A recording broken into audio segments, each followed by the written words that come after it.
केलं Chhatrapati Shambhuraje cricket club सांगरूळच्या वतीने सहर्ष हार्दिक स्वागत सर. आपण यायचं आपल्या मुख्य व्यासपीठावरती येऊन स्थानापन्न व्हायचं. योगेश कदम सर आपल्याला विनंती आहे. 6वं षटक 12 मध्ये 22 आवश्यकता निर्णायक षटक घेऊन गोलंदाजीच्या ट्रॅकवरती रमेश गोसावे. आपण पाहिलं तर विस्फोटक शैलीसाठी देखील या खेळाडूला ओळखलं जातं. पहिला बॉल ऑन साइडला खेळण्याचा प्रयत्न फटका इथे फसलाय. बालाजी माने चेंडूच्या खाली विकेट मिळते. आणखीन एक फलंदाज Lakhan Padiyar back to the pavilion. जल्लोष पहा स्क्रीन वरती जल्लोष पहा. सावर्डे संघाचा का नाही होणार. अर्थातच आता आपण पाहिलं तर विजयाच्या दिशेने वाटचाल करत असताना पाहायला मिळत आहेत.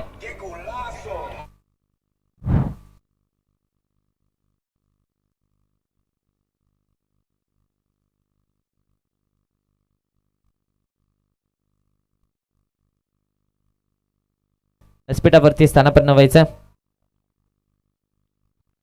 या वेळेस इथे मात्र फटका केला. क्षेत्ररक्षक येत आहेत. वॉट एफर्ट्स कमालीचे पाहायला मिळाले. मात्र इथे धावा मिळत आहेत 4. आलाय चौकार आलाय आणि या चौकाराच्या मदतीने धावसंख्या अर्थातच पुढे सरसावते. 54 या आकड्यावरती धावसंख्या जाऊन पोहोचते.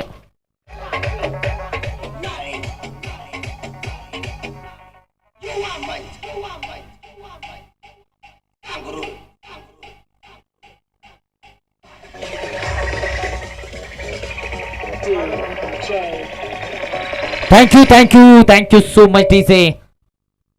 54 या आकड्यावरती धावसंख्या जाऊन पोहोचते. सरबाटने समोरच्या दिशेने डाऊन दी ग्राउंड. एक टप्पा घेत बॉल बाउंड्री लाईनच्या बाहेर. धावा मिळत आहेत 4. बॅक टू बॅकचा दुसरा चौकार.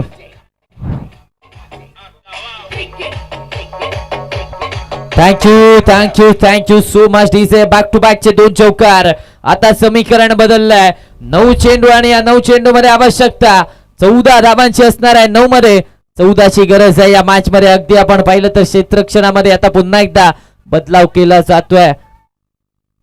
9 चेंडू आणि 14ची आवश्यकता. बॅक टू बॅकचे 2 चौकार आले आहेत. स्ट्रायकिंग इन वरती अर्थातच शरद आपण पाहतोय.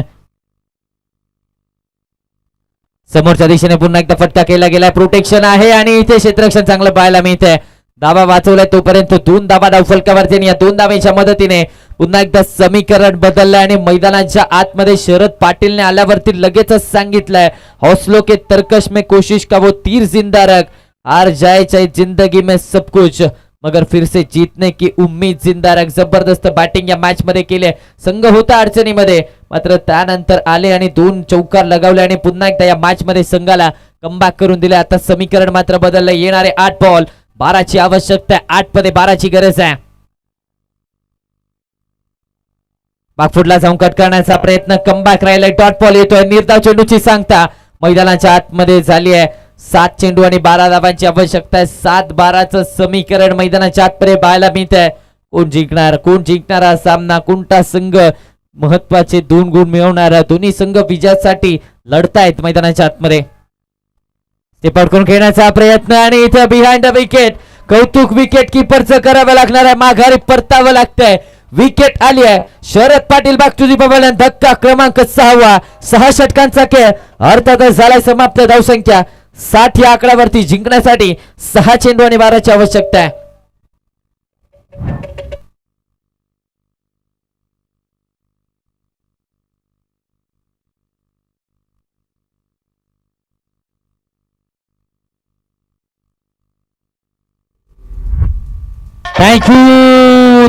Thank you so much DJ. नवीन बॅटर मैदानाच्या आतपर्यंत मन फ्रॉम परगे पाडळी. अर्थातच अजय बॅटिंग साठी मैदानाच्या आतपर्यंत दाखल होत असताना पाहायला मिळत आहेत. अजय आलेत. अजय पाटील बॅटिंग साठी मैदानाच्या आतपर्यंत. परंगे पाटीलचा हा खेळाडू मैदानाच्या आतपर्यंत दाखल झालाय. 6 चेंडू आणि 12ची आवश्यकता आहे. शेवटचं षटक महत्वाचं स्लॉग ओव्हरचं निर्णायक षटक हाताळण्याची जबाबदारी शाहूवाडी मलकापूरचा सुपरस्टार खेळाडू अर्थातच उत्कर्ष कोटावळेच्या खांद्यावरती दिली जाते.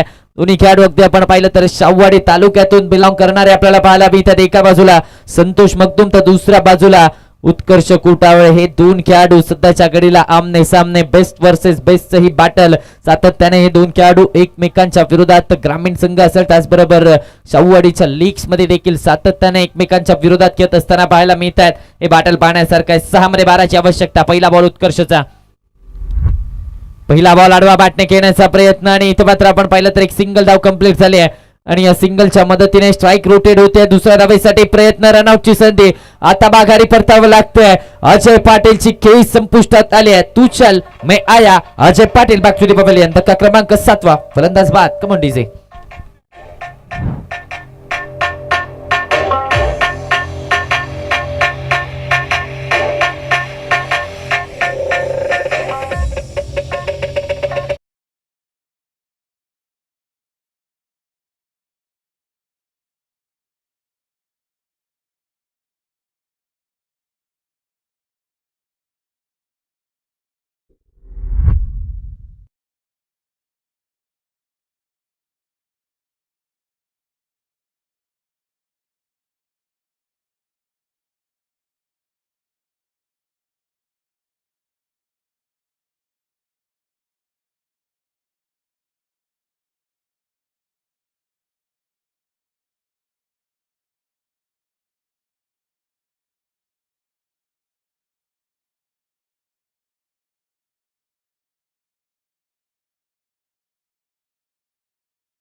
अजूनही आपण पाहिलं तर टाईट आहे आणि फाईट करावी लागणार आहे या मॅच मध्ये. 3 चेंडू आणि 10 ची आवश्यकता आहे.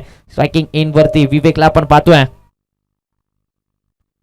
लोअर फुल टॉस. सरळ बॅटने फटका इथे फसलाय.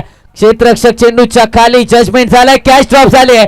बॅकअप येतोय मात्र तोपर्यंत 2 धावा इथे कंप्लीट झाल्या. तिसरीचा कॉल. लगेच तिसरी धाव देखील मैदानाच्या आतमध्ये पूर्णत्वास आली आहे. 3 धावा धाव फलकावरती. म्हणजेच काय 2 चेंडू आणि 7 धावांची आवश्यकता आहे. 2 मध्ये 7 चं समीकरण. जबरदस्त सामना रंगतोय. कॅच सोडलाय की मॅच सोडलाय, जेल सोडलाय की हा सामना सोडलाय. पकडा जेल जिंका क्रिकेटचा खेळ असं म्हटलं जातं. मात्र इथे महत्वाच्या क्षणी कॅच सोडली आहे आणि आता समीकरण देखील बदललंय. 2 चेंडू आणि 7 ची आवश्यकता आहे. एक मोठा फटका. स्कोर लेवल आणि त्यानंतर आपण जर पाहिलं तर मॅच मध्ये प्रयत्न करावे लागणार आहेत. आता मात्र सागर माने स्ट्रायकिंग एंड वरती विश्वास संघाने दाखवलाय. एक मोठा फटका खेळायचा आहे. ऑन साइडला टर्न केलं जात आहे. प्रोटेक्शन डीप मधून आलंय. सिंगल इथे कंप्लीट झालंय. बालाजी माने येत आहेत. दुसरीचा कॉल दिलाय. दुसरी धाव देखील कंप्लीट झाले. 2 धावा इथे पूर्णत्वास आल्या आहेत. 2 धावा धाव फलकावरती. म्हणजेच काय येणारा 1 बॉल आणि 5 ची आवश्यकता आहे. एका चेंडूवरती 5 धावांची गरज. चौकार मारला तर सुपर ओव्हर खेळण्यात येईल. षटकार मारला तर सामना बाळासाहेब मामुळकरवाडी स्पोर्ट्स संघ जिंकणार आणि जर डॉट बॉल हाताळला तर नक्कीच अश्वमेध स्पोर्ट्स सावर्डेचा संघ विजयाला गवस निघालणार. येणारा 1 बॉल 5 ची आवश्यकता आहे. दोन्ही संघ आता मात्र या मॅच मध्ये तिन्ही रिझल्ट पॉसिबल असणार आहेत. 50-50 सामना दुलाईमान स्थितीमध्ये आपल्याला सामना पाहायला मिळतोय. 1 मध्ये 5 ची आवश्यकता आहे. प्रेक्षक वर्ग देखील प्रेक्षकांची गर्दी देखील आपल्याला पाहायला मिळते. शेवटचा बॉल निर्णायक आहे. 1 बॉल 5 ची गरज. खराब चेंडू आला आणि इथे पंचांनी दंडित केलाय. म्हणजेच काय समीकरण पुन्हा एकदा बदललंय. 1 चेंडू आणि 4 धावांची आवश्यकता आहे. तिसऱ्या पंचांची मागणी केली जाते. व्हाईट चेक साठी तिसरे पंच या. चला इट्स फेअर डिलिव्हरी. म्हणजेच काय तर इथे डॉट बॉल येतोय आणि आता विजयाला गवसणी घातली आहे. अर्थातच अश्वमेध स्पोर्ट्स सावर्डे संघाने विजय मिळवला या मॅच मध्ये.